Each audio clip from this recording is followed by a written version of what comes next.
ang mga diskurso ni Kristo ng mga huling araw.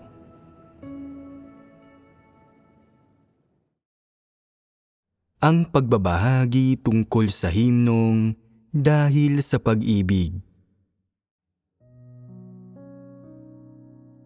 Tingnan ang susunod na linya. Dahil sa pag-ibig, ang paghatol at pagkastigo ng Diyos ang tutulong sa ating makawala mula sa impluwensya ni Satanas at makamit ang kaligtasan. Mayroon bang anumang problema rito? Ang tatlong salitang dahil sa pag-ibig ay hindi pa rin angkop na batayan.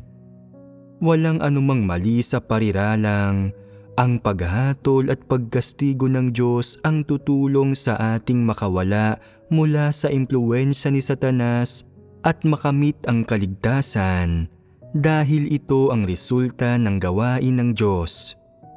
Pero bakit palaging kailangang idagdag ng sumulat ng himno sa unahan ang mga salitang dahil sa pag-ibig? Anong aral ang natutunan ninyo mula rito? Pagdating sa pagkomento, pagtukoy, o paglimita sa disposisyong diwa ng Diyos, dapat kayong maging partikular na maingat at magkaroon ng saloobin ng pagpapakumbaba at pag-iingat.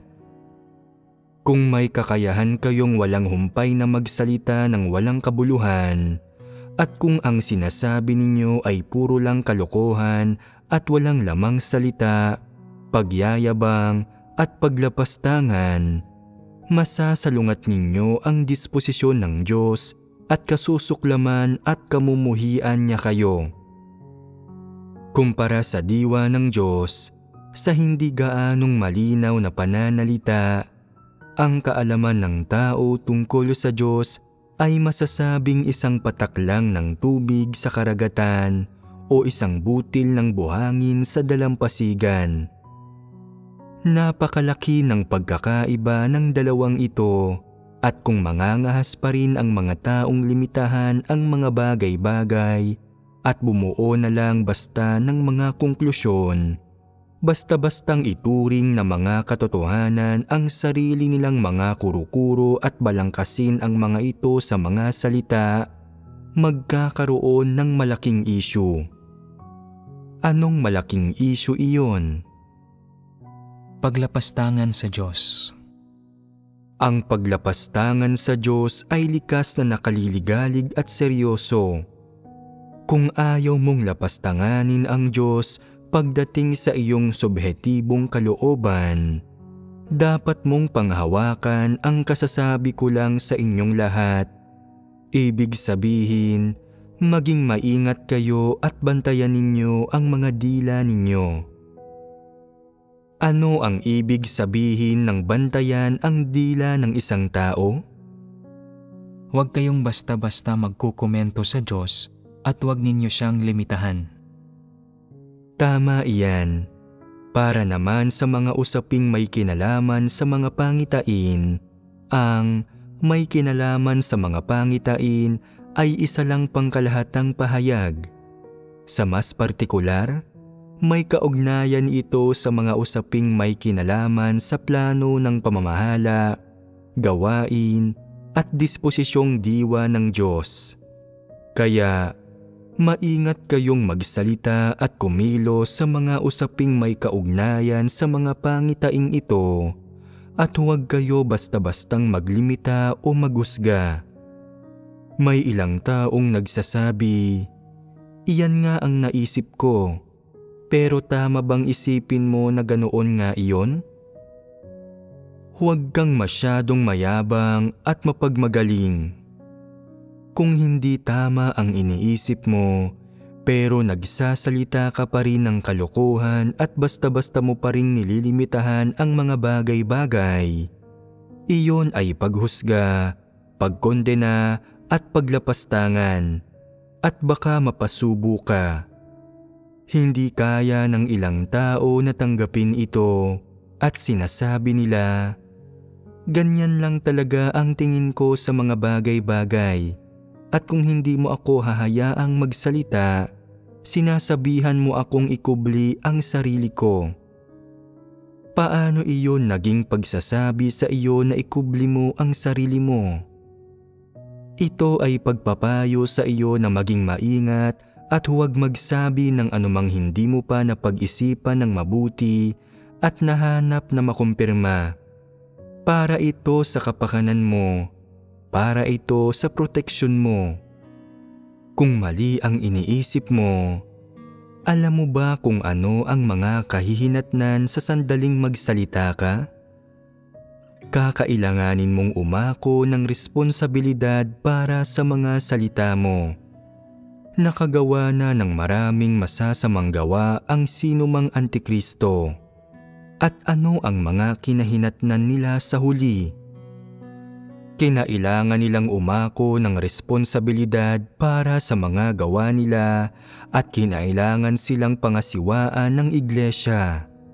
Sa makatwid, kung may isa kang ideya o pagkaunawa, ang pinakamainam ay kumpirmahin mo ito bago mo ito sabihin.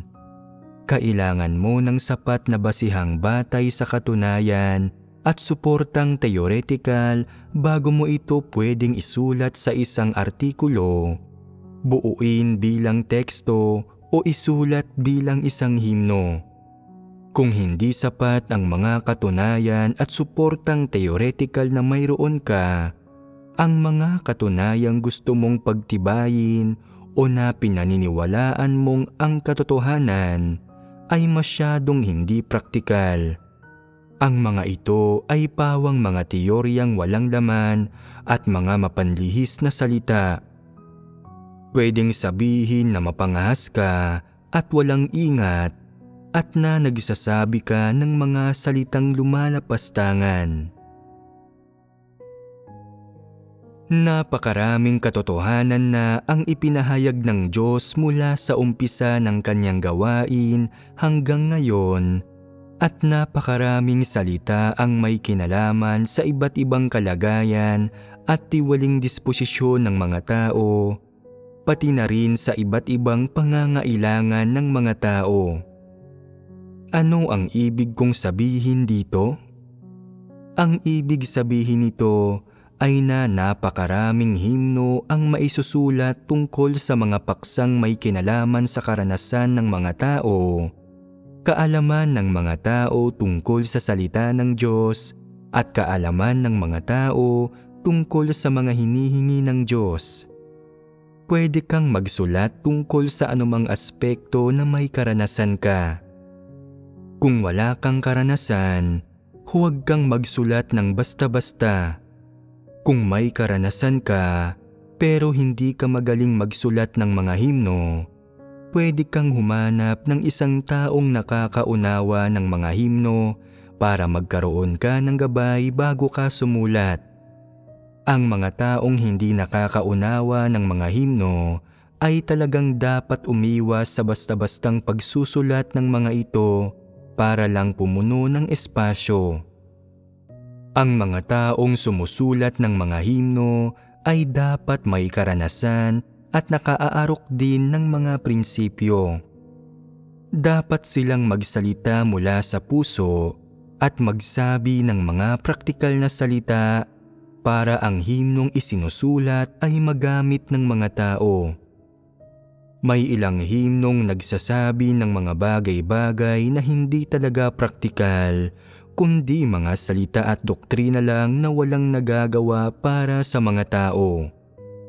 Mas mabuti pang hindi na lang sumulat ng mga ganitong uri ng himno. May ilang taong sumusulat ng mga himno at ipinababago ang mga ito sa ibang tao, at ang mga nagbabago ng mga himno ay walang karanasan pero nagkukunwaring may karanasan at talento sa pagsusulat. Hindi ba't panlilin lang ito? Wala silang sariling karanasan pero gusto pa rin nilang magbago ng himno para sa iba. Wala silang pagkakilala sa sarili. Sa makatwid, hindi dapat magsulat ng himno kailanman ang mga taong walang karanasan o o tunay na kaalaman. Sa isang banda, wala silang magagawang anumang makabubuti kanino man, at sa isa pa, lolokohin lang nila ang mga sarili nila. Ang pag-awit ng mga himno ay bahagyang para magpuri sa Diyos at bahagyang para makibahagi sa espiritual na debosyon at pagninilay sa sarili na nagbibigay daan sa isang tao na makinabang dito. Ang susi sa kung may halaga ba ang isang himno ay kung ang mga liriko ay kapaki-pakinabang at nakabubuti sa mga tao. Kung ito ay mabuting himno na batay sa karanasan, maraming salita rito ang nakabubuti sa mga tao at kapaki-pakinabang. Ano ang tinutukoy ng mga salitang kapaki-pakinabang? Tumutukoy ito sa mga lirikong maiisip mo tuwing may kinakaharap kang bagay sa mga karanasan mo. Ang mga salitang ito ay makapagbibigay sa iyo ng direksyon at landas ng pagsasagawa, makapagbibigay sa iyo ng tulong, inspirasyon at gabay ang mga ito, o makapagbibigay sa iyo ng kaunting liwanag ang mga ito para mula sa mga salitang ito na nanggagaling sa mga praktikal na karanasan ay matatagpuan mo ang posisyon kung saan ka titindig, ang dapat mong maging saloobin, ang dapat mong maging pananaw, ang pananalig na dapat mong taglayin at ang landas na dapat mong isagawa. O, mula sa mga salitang iyon, makikilala mo ang ilang aspekto ng sarili mong mga pagkabaluktot at makikilala mo ang ilang aspekto ng sarili mong tiwaling kalagayan, ang pagpapakita mo ng katiwalian o ang mga kaisipan at ideya mo. Ang lahat ng ito ay nakakatulong sa mga tao. Bakit nakakatulong sa mga tao ang mga ito? Dahil naaayon ang mga ito sa katotohanan at ang mga ito ay mga karanasan at pagkatanto ng mga tao. Kung mayroong mga tunay na praktikal na bagay sa mga liriko na pwedeng maging kapaki-pakinabang sa iyong karanasan sa buhay, natutulong, gagabay, magbibigay liwanag o magbababala sa iyo pagdating sa paglutas ng iyong tiwaling disposisyon, mahalaga at praktikal ang mga salitang ito. Kahit na simple lang ang ilang liriko, praktikal ang mga ito. May ilang liriko na pwedeng hindi ganoon kaelegante ang pagkakasulat, pwedeng hindi gaya ng tula o salaysay ang mga ito, at pwedeng bernakular at taus-puso ang mga ito. Pero kung nagpapahayag ng pagkaunawa sa katotohanan ang mga salitang iyon, at kung nagpaparating ang mga iyon ng isang tunay na pagdanas ng katotohanan, ang mga iyon ay nakapagtuturo sa iyo, praktikal at mahalaga.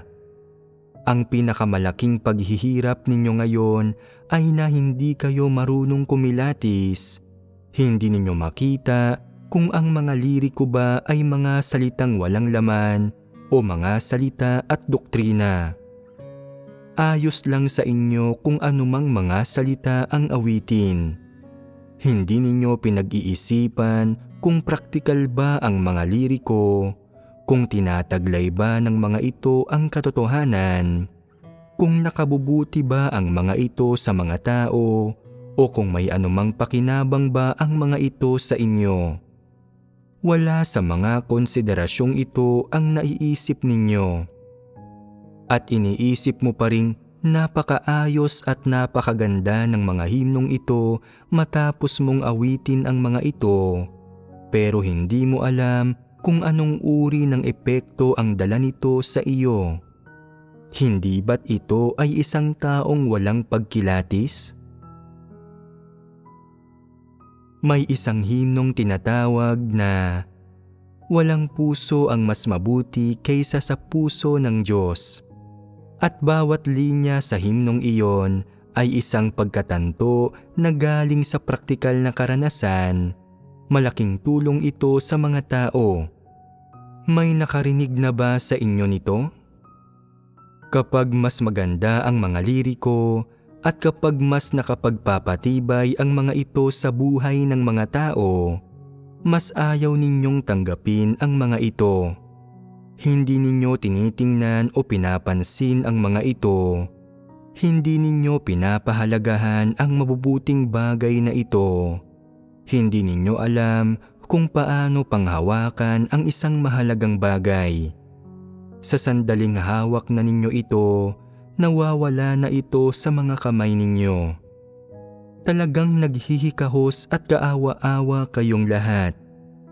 Maraming beses ko nang inirekomenda ang himnong ito sa mga pagtitipon.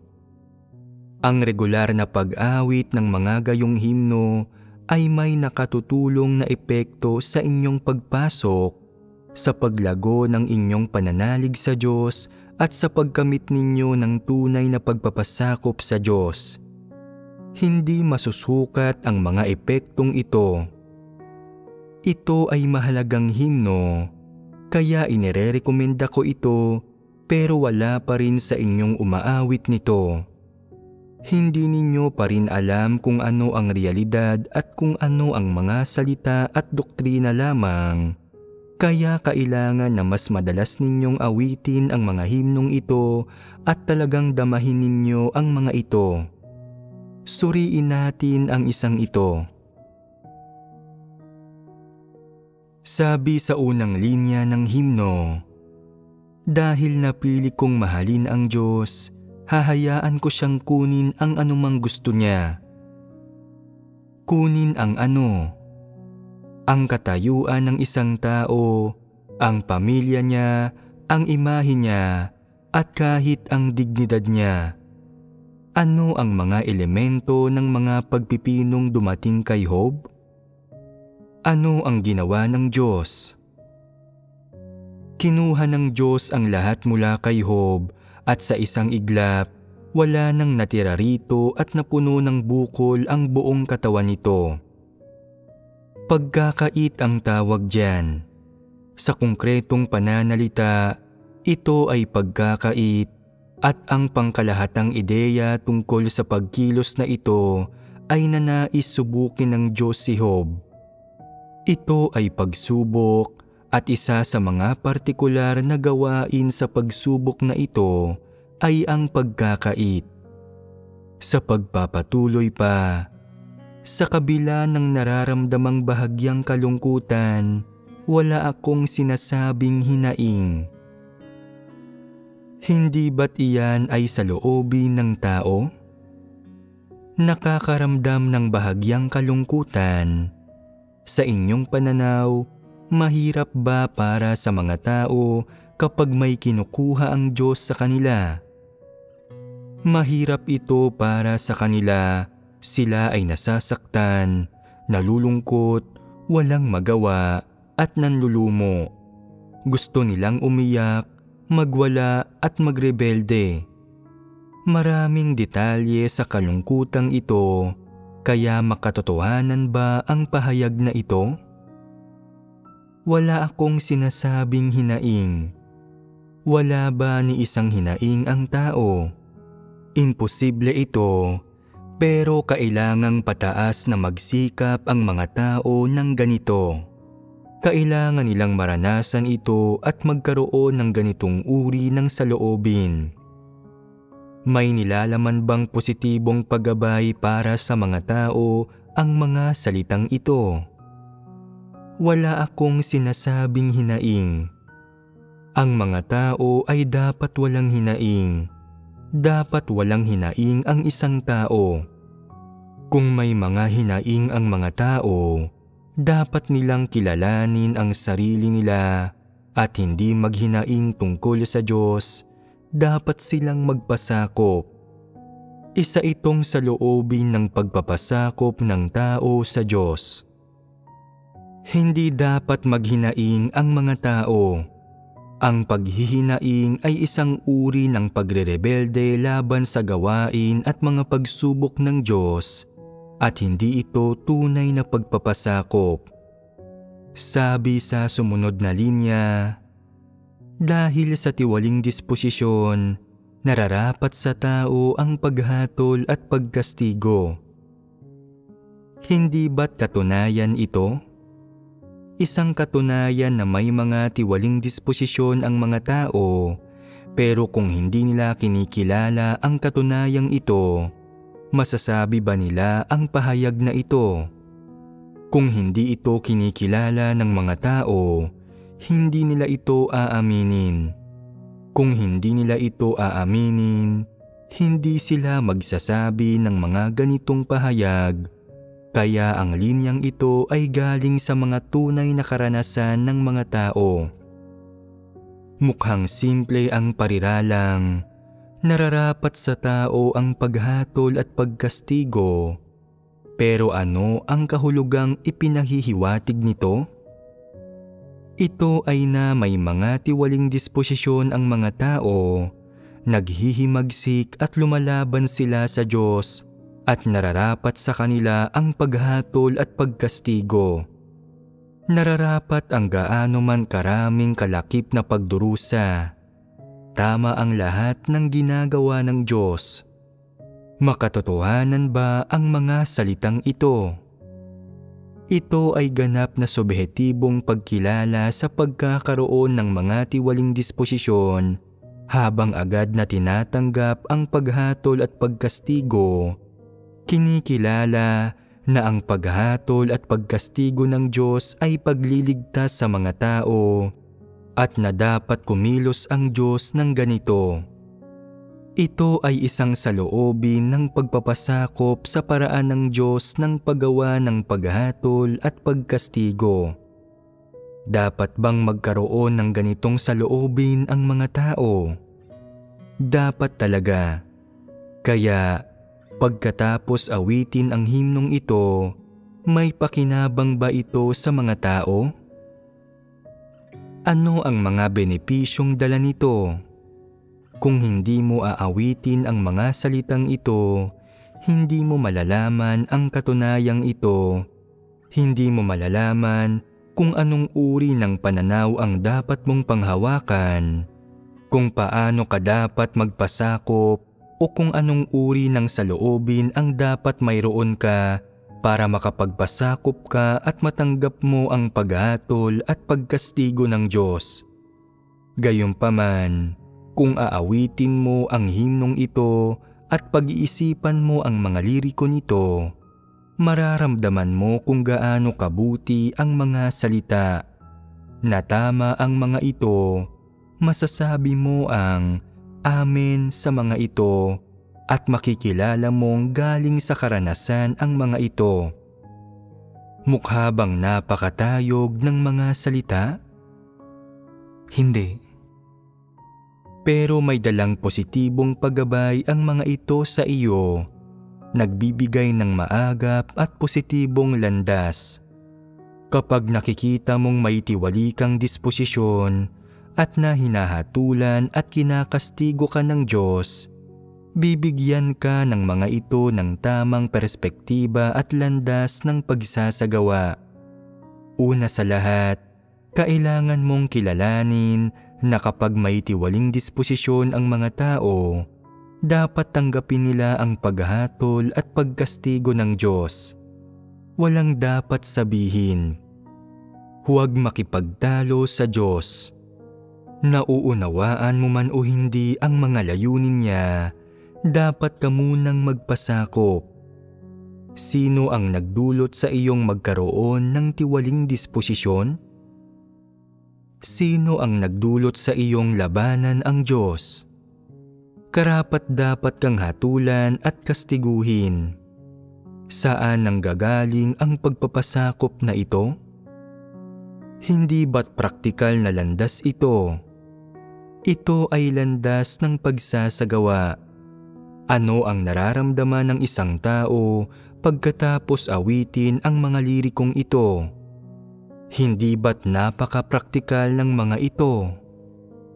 Hindi naman ito nakakayanig ng mundo o masyadong matayog, Ordinaryo lang ang mga ito, pero nagpaparating ng katunayan ang mga ito at kasabay nito ay nagbibigay rin ang mga ito ng landas ng pagsasagawa sa lahat ng umaawit ng himnong ito. Maaaring hindi ganoon kaganda ang pagkakasulat ng mga ito, pero praktikal ang mga ito. Kung titingnan ang sumunod na linya, ang salita ng Diyos ang katotohanan. Kailangang hindi ko mapagkamalian ang kanyang mga layunin. Tama ba ang pahayag na ito? Ano ang tama tungkol dito? May ilang taong nagsasabi, ang salita ng Diyos ang katotohanan. Hindi ba't ganoon naman talaga? Hindi ba't doktrina iyon? Ang linyang ito ay nagsisilbing pundasyon para sa susunod. Kailangang hindi ko mapagkamalian ang kanyang mga layunin. Paano nabuo ang pariralang ito? Anong lagay ng kalooban at anong kalagayan ang nagsanhi nito? Dahil pinaninindigan mong ang salita ng Diyos ang katotohanan, dapat hindi mo mapagkamalian ang mga layunin ng Diyos. Kung gayon, ano ang dapat mong gawin kung magkaroon ng maling pagkaunawa? Agad mong isantabi ang sarili mong mga layunin at hanapin ang katotohanan. Pagdating naman sa doktrina, kung alam mong ang mga salita ng Diyos ang katotohanan, pero napagkakamalian mo pa rin ang mga layunin ng Diyos, nasaan ang kamalian dito? Ito ay nasa hindi pagtanggap sa katotohanan. Tama iyan. Sa makatwid, dapat maging mapagpasakop ang mga tao at dapat hindi nila mapagkamalian ang mga layunin ng Diyos. Dahil pinaninindigan mong ang salita ng Diyos ang katotohanan, ito ay isang teoryang nauunawaan mo. Kung gayon, bakit mo pinagkakamalian ang puso ng Diyos kapag may mga aktwal na pangyayaring dumarating sa iyo? Pinapatunayan ito na hindi mo tunay na tinanggap ang katunayang ang salita ng Diyos ang katotohanan. Hindi ba't nagsisilbing pahiwatig ang linyang ito? Ano ang ipinaparating nito sa iyo? Dapat maniwala kang tama ang salita ng Diyos na ito ang katotohanan. Dahil pinaninindigan mong ang salita ng Diyos ang katotohanan, huwag mong ituring ang sarili mong layunin bilang ang katotohanan o ang layunin kapag may mga pangyayaring dumarating sa iyo. Sa halip, dapat mong tingnan kung ano ang mga layunin ng Diyos. Bukod pa rito, iyon ba ang katotohanang naisubukin sa iyo ng Diyos? Kung pinaninindigan mong ito ang katotohanan, mapagkakamalian mo ba ang mga layunin ng Diyos? Ipagpalagay ng pinag-iisipan mo sa loob mo ang mga pariralang gaya ng, kokondinahin ba ako ng Diyos? Kung kokondinahin ako, mapaparusahan ba ako? Hindi ba ako nakalulugod para sa Diyos at wawasakin ba niya ako? Hindi ba't maling pagkaunawa ang mga ito? Ang lahat ng ito ay mga maling pagkaunawa. Kung gayon, hindi ba't inaakay kayo ng pangungusap na ang salita ng Diyos ang katotohanan, kailangang hindi ko mapagkamalian ang kanyang mga layunin na mapagtanto ang isang bagay? Hindi ba't dapat kang umahon sa mga maling pagkaunawa mo at dapat mong tanggapin ang mga pagsubok na ibinibigay sa iyo ng Diyos, ang kanyang paghahatol at ang kanyang pagkastigo? Ano ang basihan ng pagtanggap na ito? Ito ay ang matatag mong pagtanggap na tama ang mga salita ng Diyos na katotohanan ang mga ito. May tiwaling disposisyon ang mga tao at sila ang mali. Hindi pwedeng gamitin ng mga tao ang mga sarili nilang mga layunin para hulaan ang mga layunin ng Diyos. Hindi mali ang Diyos. Dahil napagtibay na nating hindi mali ang Diyos, sa makatwid, dapat tanggapin ng mga tao ang lahat ng ginagawa niya. Sa pagpapatuloy pa, sa pagninilay-nilay sa sarili, madalas akong nakakakita ng napakaraming karumihan. Paano natutukoy ang karumihang ito sa pamamagitan ng pagninilay-nilay sa sarili? Kapag ipinapakita ng mga tao ang katiwalian nila. Natutukoy ito kapag ipinapakita ng mga tao ang kanilang katiwalian. Iyan ay isang panig nito. Kapag sinusubok ng Diyos ang mga tao, kapag hindi tugma sa kagustuhan ng mga tao ang mga pangyayaring isinasaayos ng Diyos para sa kanila, madalas napapatanong ang mga tao, hindi na ba ako mahal ng Diyos? Hindi ba matuwid ang Diyos? Hindi siya matuwid sa paggawa nito. Hindi naaayon sa katotohanan ang mga kilos niya at hindi niya isinasaalang-alang ang mga paghihirap ng mga tao.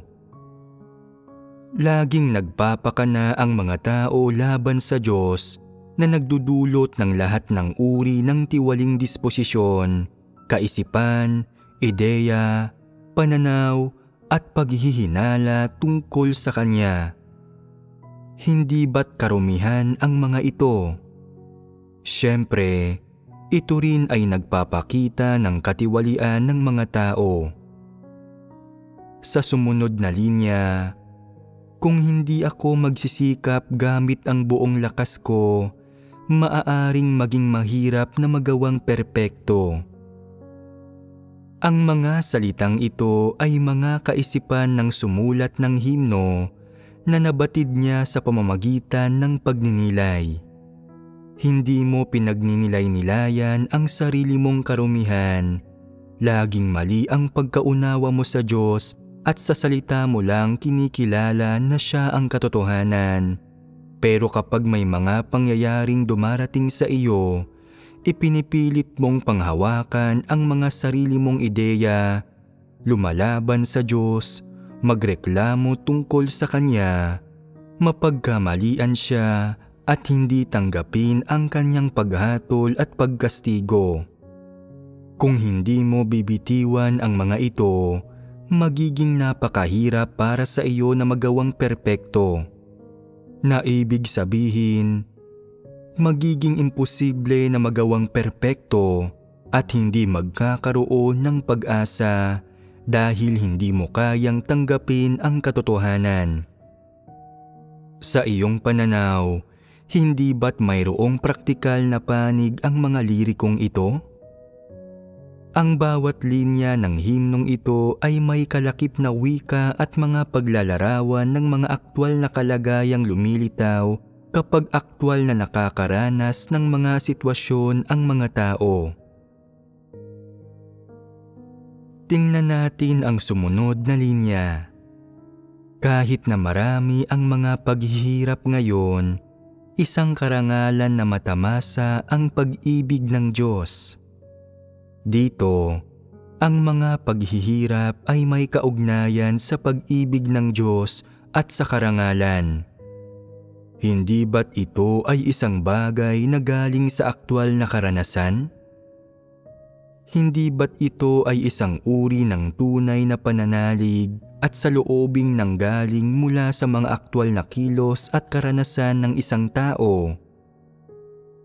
Ang mga salitang ito ay hindi lang kinuha sa hangin, nabuo ang mga ito mula sa isang lagay ng kalooban, kapaligiran, pangyayari.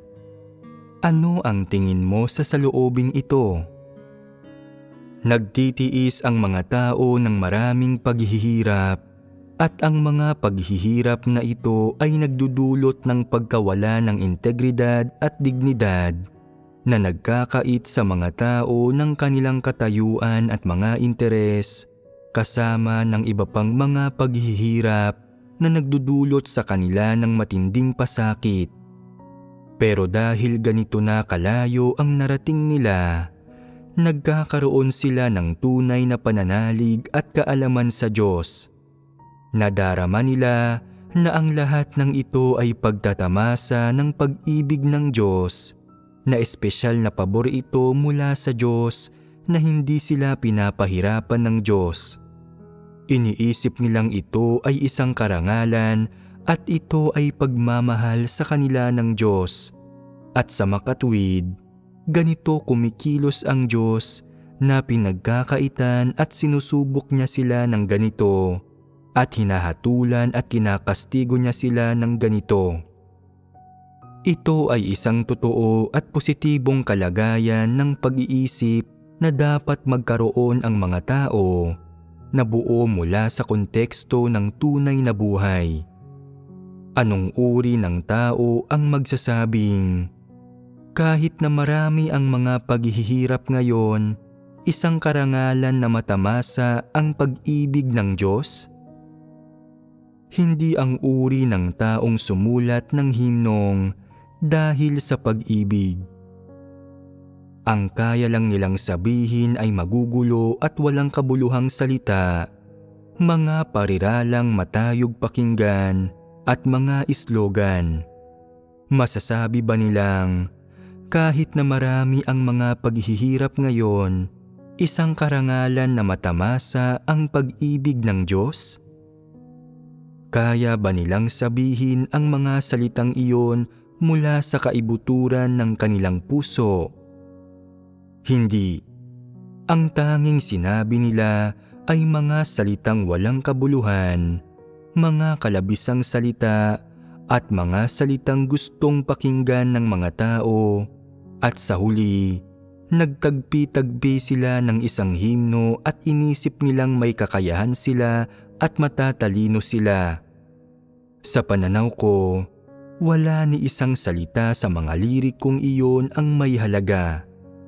Ang lahat ng iyon ay walang saysay, dapat itapon, at walang sinumang dapat payagang umawit ng ganoong himno sa hinaharap.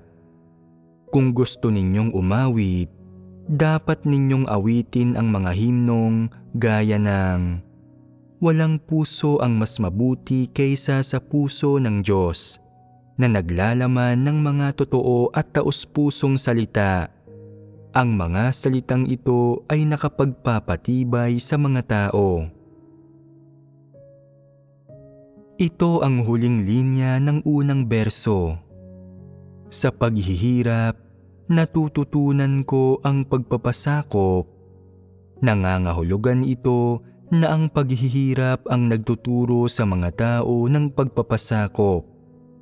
Pagkatapos ay sinasabi nito, walang puso ang mas mabuti kaysa sa puso ng Diyos. Ang linyang ito ay talagang may kaugnayan sa tema. Ito ang pinakahuling pagkaunawa at karanasang nakakamtan sa pagdaan sa lahat ng bagay na ito, na ang layunin ng Diyos ay ang iligtas ang mga tao. Ang dapat maunawaan ng mga tao ay na walang mas bubuti pa sa puso ng Diyos para sa mga tao, at na lahat ng bagay na ginagawa niya ay kapaki-pakinabang sa kanila. Ang ginagawa niya ay hindi para guluhin o inisin ang mga tao, kundi para dalisayin sila. Ito ang dahilan kung bakit masasabi ng sumulat ng himno mula sa kaibuturan ng kanyang puso na walang puso ang mas mabuti kaysa sa puso ng Diyos. Ito ang wika ng pagkatao. Kung walang partikular na dami ng karanasan at pagkaunawa, walang partikular na dami ng karanasan at pagkaunawa sa gawain ng Diyos at sa paraan niya ng pagliligtas ng mga tao, at ang mga partikular na detalyeng ito, Masasabi ba ng isang tao ang mga salitang gaya ng walang puso ang mas mabuti kaysa sa puso ng Diyos? Siguradong hindi. Tingnan mo uli ang pariralang, sa paghihirap, natututunan ko ang pagpapasakop. Mayroon bang praktikal na panig ito? Hindi ba't ito ay isang bagay na nakakamit o naaani ng mga tao pagkatapos nilang pumasok sa katotohanang realidad? Kung gayon, ano ang paghihirap? Hindi ba't ibig sabihin nito ay hindi pagkakaroon ng sapat na kakainin, hindi pagkakaroon ng sapat na susuotin o pagdanas ng hirap ng pagkabilanggo? Hindi ito tumutukoy sa pisikal na pagdurusa sa ganitong mga paraan. Sa halip, ito ay digmaang nararanasan ng mga tao sa puso nila tungkol sa katotohanan, sa gawain ng Diyos, sa pagliligtas ng Diyos, at sa maingat na malasakit ng Diyos. Pagkatapos maranasan ito, nadarama ng mga tao na nagdusa na sila ng labis sa kanilang puso pagdating sa kanilang pag-asa. Sa wakas ay nauunawaan na nila ang mga layunin ng Diyos, nalalaman na dapat silang magpasakop sa Diyos, natututunan kung paano magpasakop sa Diyos at nagtataglay na sila ng malalim na karanasan kung ano ang ginagawa ng Diyos. At saka lamang nila masasabing, walang puso ang mas mabuti kaysa sa puso ng Diyos. Hindi kaya ng karamihan ng tao na sabihin ang ganitong pangungusap. Gusto ko ang himnong ito. Gusto ko ang ganitong uri ng himno. Ganap na makakatulong sa inyo kung aawitin ninyo ng madalas ang himnong ito. Ang bawat linya nito ay may nakakapigil na epekto sa tiwaling disposisyong na ipapakita sa inyong pang-araw-araw na buhay. Ito ay parehong gabay at tulong sa inyong praktikal na karanasan at sa inyong pagpasok sa katotohanang realidad. Makabubuti sa inyo na mas madalas na basahin ang mga lirikong ito kapag libre kayo. May linya ba sa himnong ito na hindi sinasabi sa isang partikular na kalagayan o konteksto? May linya bang walang kinalaman sa pagpasok sa isang aspekto ng katotohanan? May kinalaman ang bawat linya. Wala sa mga ito ang nagtataglay ng walang kabuluhang salita. Tingnan ninyo ang ilang huling linya. Kahit na pinipili kong mahalin ang Diyos, may halo ng aking sariling mga ideya ang aking pagmamahal. Ang pagpiling mahalin ang Diyos ay isang malawak, pangkalahatan at teoretikal na pahayag. Ang aktwal na kahulugan nito ay pagtanggap sa atas ng Diyos, pagganap ng isang tao sa kanyang tungkulin at paggugol niya ng buhay niya para sa Diyos, na napapaloob dito sa pariralang, mahalin ang Diyos. Pakiramdam ng mga tao ay nahahaluan pa rin sila ng sarili nilang mga ideya. Nang hindi nakikilala ang sarili nila at nagkakaroon ng anumang karanasan sa katotohanan, sino ang makakapagsabi ng pariralang gaya niyan? Siguradong hindi ninyo ito masasabi dahil wala kayo ng ganyang karanasan. Ituloy natin. Kailangan kong magsikap na makapagtamo ng espiritu na gaya ng kay Pedro. Ang layunin ng sumulat ng himno ay ang maging katulad ni Pedro. Kayo rin ay nagtakda ng pamantayan at mithiin. Gusto rin ninyong maging tulad ni Pedro. Kaya ano ang inyong landas? Kailangan mo ring magsikap, pero masasabi mo ba ang pariralang, may halo ng aking sariling mga ideya ang aking pagmamahal? Paano mo matatamo ang espiritong gaya ng kay Pedro kung hindi mo alam kung ano ang ibig sabihin ng mahaluan ang pag-ibig mo ng sarili mong mga ideya? May praktikal na panig sa pariralang ito. Mas gumaganda pa ito sa pagpapatuloy nito. Paano man tinatanggap ng Diyos ang aking pagmamahal, ang tanging nais ko lamang ay ang mapalugod siya. Ito ang hinihingi ng mga tao sa sarili nila pagkatapos nilang maranasan ang mga paghihirap at pagsubok.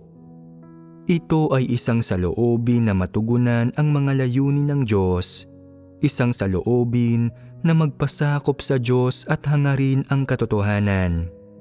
Ibig sabihin, ang magawang matugunan ang Diyos ay ang makamit ang layunin ng isang tao hanggang saan man ang kaya niyang makamit.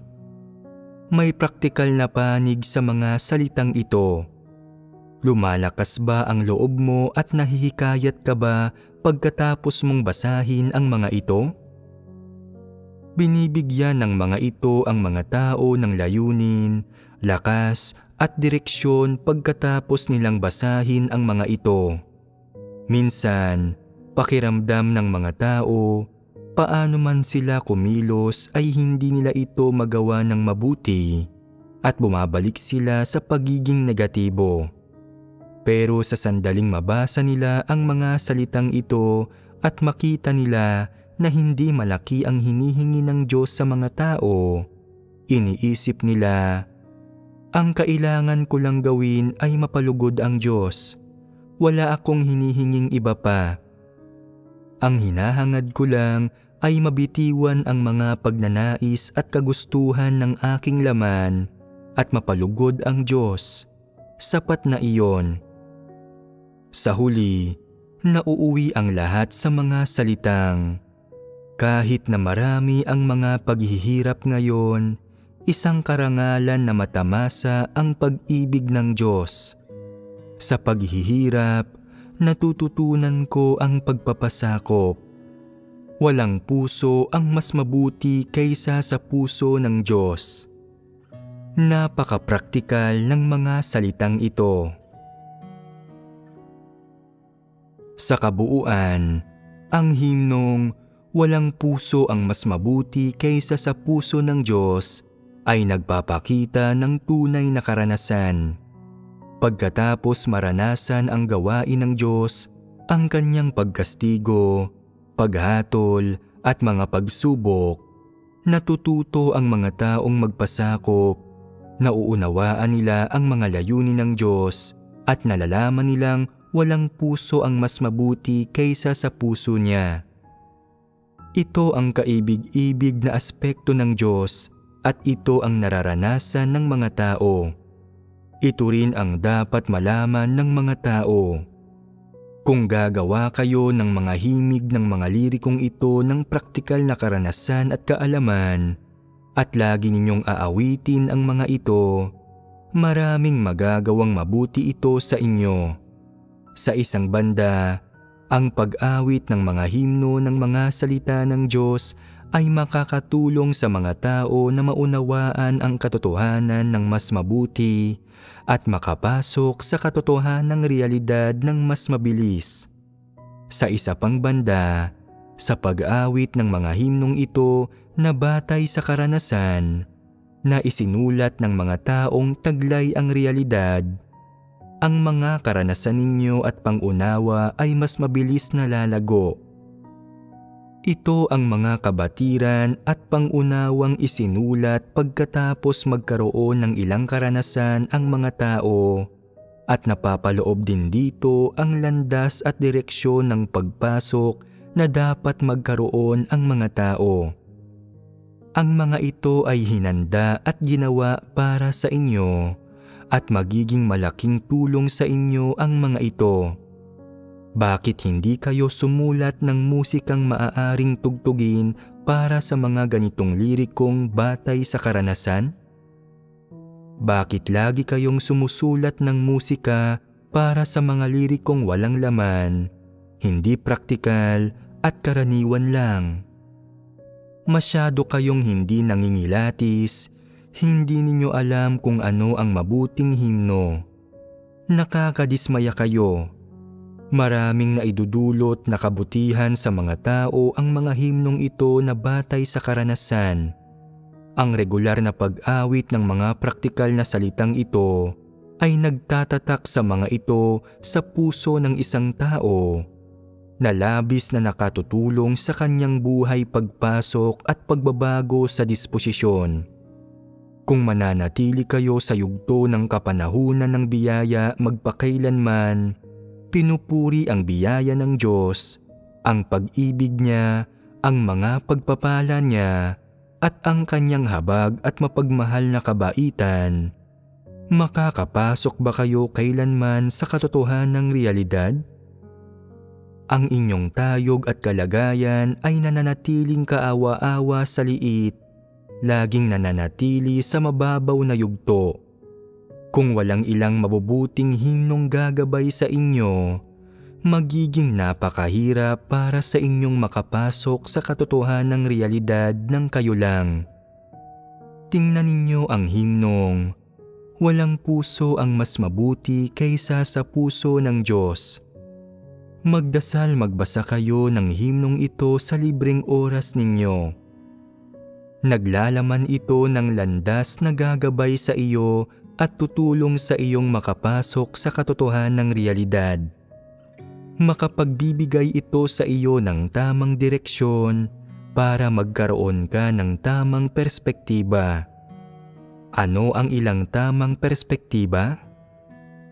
Dahil sa tiwaling disposisyon, nararapat sa tao ang paghatol at pagkastigo.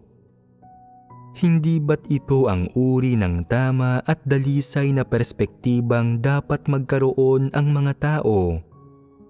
Bukod pa roon, tama ba ang mga salitang, "Ang salita ng Diyos ang katotohanan, kailangang hindi ko mapagkamalian ang kanyang mga layunin"? Tama ang mga ito. Tunay ngang kailangan mong tanggapin ang mga ito. Kailangan mong makibahagi at maranasan ang mga ito, at kapag dumarating sa iyo ang mga pangyayari, mayroong landas na maaari mong lakaran. Ang mga salitang ito ay magiging direksyon para sa mga kilos at asal mo. At pagkatapos, nariyan ang, "Kung hindi ako magsisikap gamit ang buong lakas ko, maaaring maging mahirap na magawang perpekto." Kinakatawan din nito ang isang tamang perspektiba. Paano naman ang, "Sa paghihirap, natututunan ko ang pagpapasakop. Walang puso ang mas mabuti kaysa sa puso ng Diyos"? Ito ba ay isang perspektibang dapat taglayin ng isang tao? Tingnan ninyo ng mabuti. Wala ni isang pangungusap dito ang walang katuturang usapan o mga salita o doktrina lamang. Ang lahat ng ito ay nangungusap tungkol sa pangunawa at kabatiran na nagmumula sa tunay na karanasan. Kung ihahambing ito sa himnong, "Dahil sa pag-ibig," mula sa nauna, alin sa tingin ninyo ang praktikal? Ang praktikal ay dapat panatilihin, habang ang walang katuturan ay dapat alisin at tanggalin. Hindi ito dapat ipakalat. Sinasabi ng ilan, "Nasanay na ako sa pag-awit ng mga himnong iyon.